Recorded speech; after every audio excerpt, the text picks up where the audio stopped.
But now I want to go over my 5 personal favorites. Because definitely those are all 5 awesome matches. But for other reasons, I have other favorites. Absolutely. So I'm going to go to WrestleMania 4. Randy Savage versus Ted DiBiase for the WWE Championship. Or WWF Championship at the time. This was the first pay-per-view I ever saw. On a VHS tape that my brother had recorded off of the TV. And I guess the progression of the whole night, it's a big 14-man tournament to crown a new undisputed WWF champion. And Randy Savage has to beat 4 guys to win the belt. You know, Ted DiBiase got a bye in the semifinals. Mm-hmm. So you have this kind of like, you know, whether or not you were a Ted DiBiase fan or a Savage fan, you kind of had to have that mentality of rooting for Savage because he had worked so hard through the entire night that it culminated in a... Despite the fact that, you know, he wrestled 3 times prior, DiBiase wrestled 2 times prior, these guys still worked really hard in the main event and pulled off a great match. It's a classic. And sees Randy Savage start a title run that lasted a year. From WrestleMania 4 to WrestleMania 5. Wow. So yeah, that's a personal favorite of mine just because it was like the first. That was the moment I think that really sunk it in for me that I'm going to be a wrestling fan for life. Because I was like 4 the first time I remember seeing it. It's been a while since then. Yeah.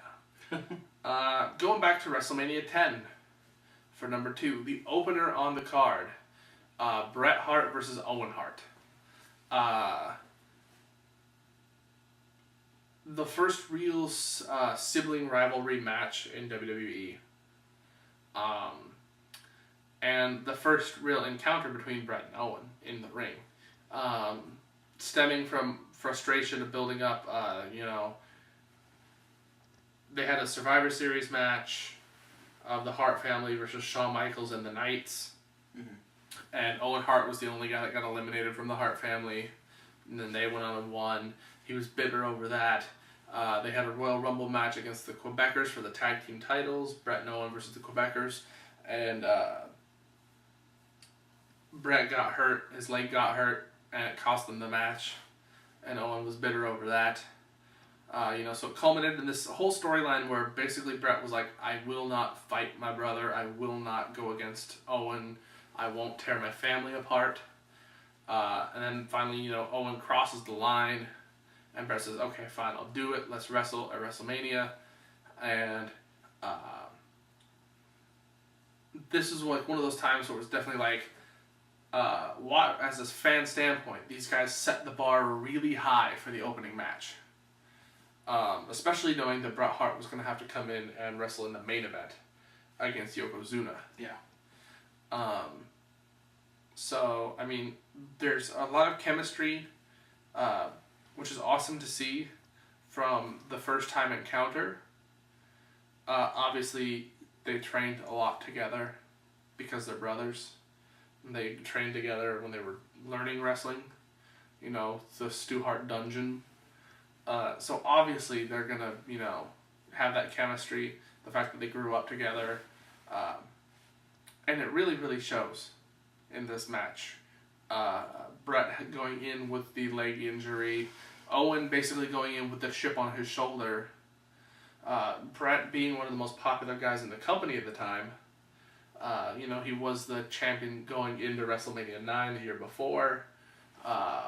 Co-winner of the Royal Rumble this year. And, basically, spoiler alert, it shocked everyone that Owen won. No one saw it coming. And definitely one of the best story finishes as far as a single match is concerned. Because it wasn't like big finishing move. It wasn't a sharpshooter. It was like a counter pin, bam, match is over. Yep. And, you know, it goes to show you that you don't need a big fancy thing to make a great WrestleMania match happen. 10 years later, we're going to hit my number 3. Oh.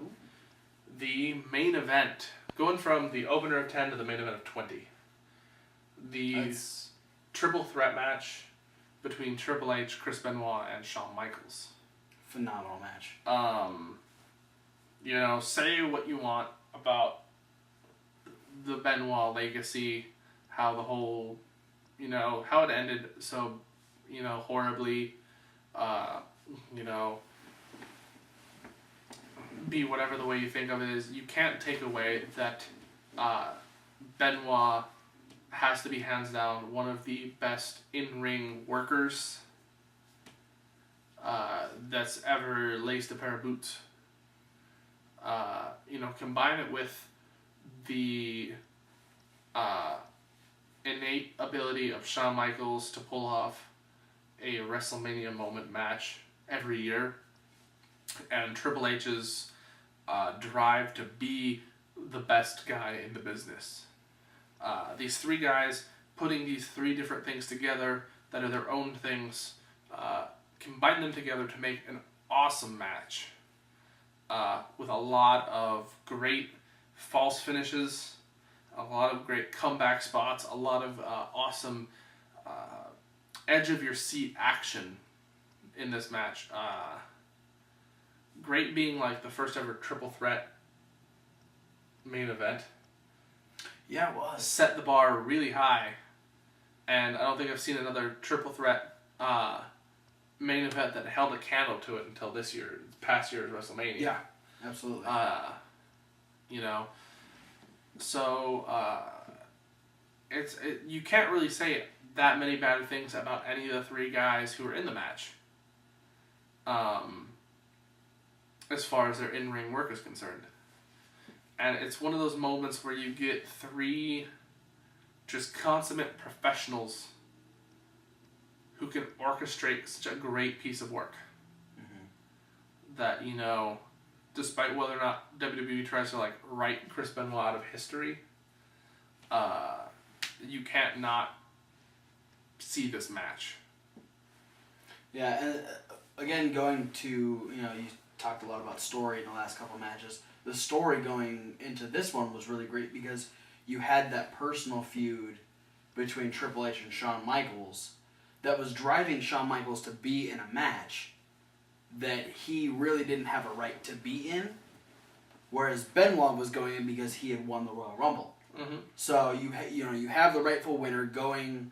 You know, he was actually a SmackDown guy and got moved to Raw going into this, which was like, I think it was like the first time that it happened since the brand extension. You had you had a guy from a show challenging the other champion, as mm-hmm. opposed to his home brand champion.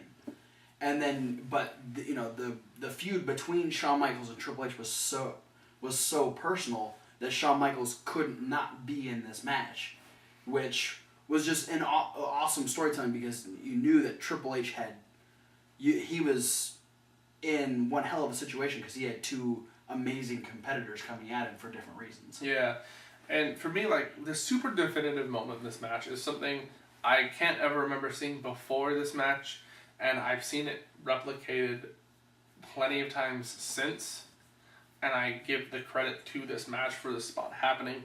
But Benoit had Triple H in the crossface, and Triple H was about to tap out, and then Shawn, who basically at this time was Triple H's mortal enemy, has to stop Triple H from tapping out. Yep. You know, it was a great moment. Such a classic shot, you know. And another one is Shawn and Hunter work together to get rid of Benoit. They give him that double suplex through the Spanish announce table. Right, yeah. And then they go on and they wrestle for like 10 minutes straight. And then like right when, I don't even remember who was in charge, but somebody's about to win. And then like Benoit like came off the ropes like a springboard headbutt. Yeah. That like totally blew my mind.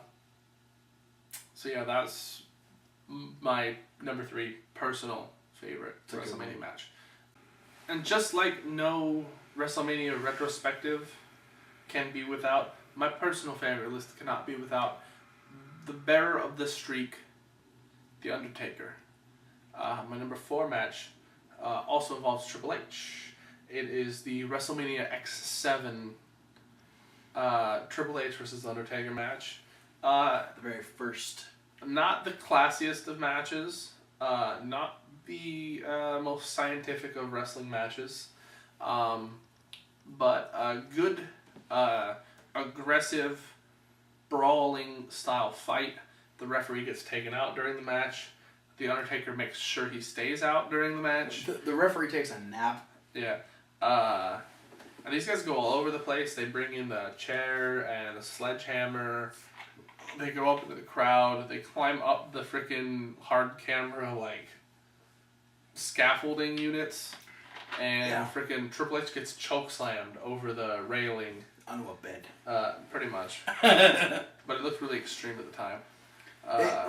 The moment itself is really scary. And everyone, like, JR, because JR is on commentary, you get that extra, like, oh my god, where did Triple H? You know, Paul Heyman's like, where did he go? Where's Triple H? Can we get a camera? And then you see that he's on pads. You're like, oh, well, it looked cool at least. Yeah. And then Undertaker like jumped off after him and like hit him. Yeah. That hurt way more than the chokeslam probably. But yeah, great match. Really clever use of the referee being down and like kind of going all over the place, because this was a WrestleMania where that was kind of a theme, like extremeness. Mm-hmm. You know, you had the triple threat hardcore match, and you had the TLC match. Vince and Shane. Yeah, you had a lot of like super aggressive style matches. So I think it was just like, these guys didn't want to be outdone. They're Triple H and the Undertaker.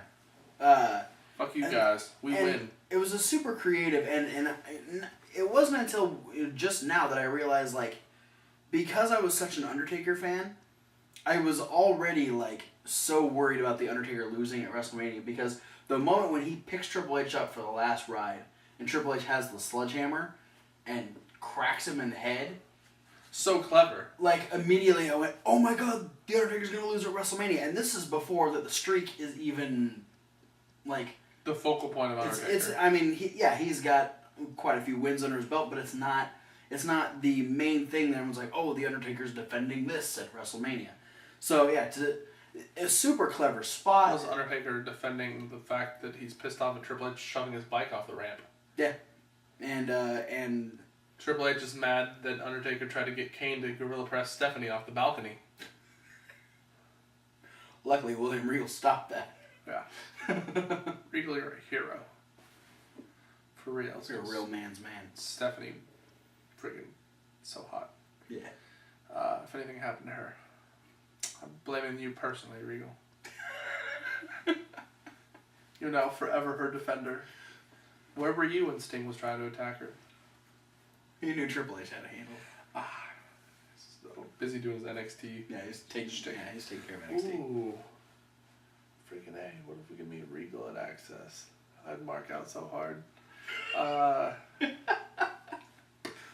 Anyway, back to Triple H Undertaker. Yeah, no, great. And this was like the first time that Undertaker used the specific counter he did for the last ride. Triple H up giving him the corner 10 punch spot. Right, and Undertaker reaches out and grabs him by the trunks and hikes him up and rides him into the center of the ring for the finish. Yep. And that was like the first time Undertaker did that. Yeah. And now he's done it like to every other guy that's hard to lift up. From that moment on, every time the last ride is done, it's always from that somewhat of a setup. Yeah, I mean, not always, but especially like the heftier guys. Batista, Mark Henry, guys like that are definitely not quite as quick to get up from the powerbomb position onto Taker's shoulders. Because let's face it, Taker's tall. That's a good amount of inversing yourself upwards. Guys like Mark Henry and Batista are very top heavy. Yes. And don't fare too well in that position. Yeah. But yeah, that was a great match. Just because, all in all, this awesome WrestleMania had an awesome feel. It's my favorite a lot of WrestleMania. cool stuff. But the number 1 or number 5, depending, these are in no particular order, except for this one. Because for some reason, this one is, and because there's 100 reasons why this is my penultimate favorite WrestleMania match of all time. WrestleMania 24. It's the WrestleMania that doesn't get talked about a ton. I know where you're going with this stuff. There's some good things that happen and some not that great things that happen. But you have to think of Shawn Michaels versus Ric Flair. Such an emotional match. Ric Flair's retirement from the WWE.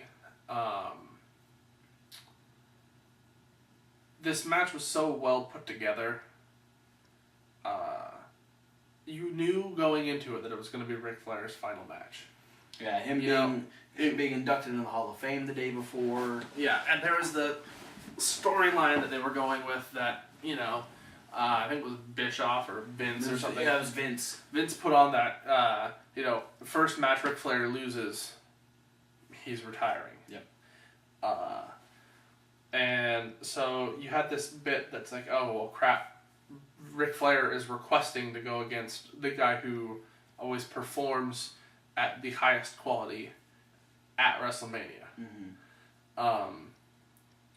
So, knowing that it was WrestleMania, awesome way for Flair to go out on a big hurrah sort of thing. And for the weeks leading up to it, it was like, yeah, cool. Flair's last match is going to be with Michaels at WrestleMania. Awesome. And then when it came down to the time, everyone who was with us, because you were there, Yep. at my place, Yep, we watched at the WrestleMania party that I throw every year, except for this year. Everyone started cheering for Flair. Oh yeah, I think as much as we love Shawn Michaels, because you can't say anything bad about Shawn Michaels, we appreciate and respect Ric Flair for everything that he's done in professional wrestling. And there was we all kind of gave ourselves a little glimmer of hope that maybe this wasn't the last time we were going to see Ric Flair. Yeah, and it was one of those things because it was so definitive, and there were so many times that he came so close to winning that it was and on this I want to say the retirement tour of Ric Flair, he put on so many awesome matches. Yeah, he did. He put his all into those last few matches. That the year before, he did Money in the Bank. Right. He did a TLC match with Edge. He had a really good match at the Royal Rumble with MVP. Oh, yeah. So, there was a lot going into this that was Flair is performing in the best form he'd been in years. And now he's going into this matches. This is going to be his last match. Mm-hmm. And it was this thing okay, yeah, we all knew in reality it was coming to an end, but we didn't want to be forced with that so soon, sort of thing. Absolutely. And not even the fact that, Flair could have just up and said, okay, I'm retiring whenever he wanted to. But the fact that it was the build-up came so fast that it was I feel like everyone would have been more at peace if they had said, if Ric Flair said in, June, said, oh, well, after WrestleMania, I'm going to be done. Yeah. There'd be a lot of time to go cope with Ric Flair's going to leave the company, he's going to stop wrestling, whatnot, versus the way they put it together, which was, if you lose, you're fired, and then, only a few months later, he's going against Michaels. Yeah, and that really added to it, though. It was you kind of wanted to see him stick it to the man. Yeah, it was we really believed in this storyline so much that we didn't want him to be forced out of wrestling. We wanted it to be on his own terms. Granted, it probably was that was him saying, "Okay, I'm done. WWE, this is it." But yeah, just the fact that we were watching him be forced into these matches and have that dark cloud of if he loses, he's done, it was so personal for us because we appreciate what he's done. Mm-hmm. And then to know, and then that build between him and Michaels with, Michaels saying, I don't want to be the one to retire you, and then Ric Flair going, well, what makes you think you're going to win? And then just You had that personal battle between them. It was such good stuff going on in this match. And the match itself was kind of what WWE tries to do with some... that Cheez-It's coming back. We're experiencing technical difficulties. Let me try that again. You can cut that. Yeah. Almost dying off of the camera. Yeah, go for it. And the match itself was so well done. It was something that WWE had tried to do beforehand, I think, and has tried to do since. Yeah. In the form of basically saying, okay, the best entertainer of this era versus the best entertainer of that era. They did it with Rock Hogan. They've done it with Rock Cena, sort of thing. And taking nothing away from Hulk Hogan, The Rock, or John Cena. All great entertainers in their own right.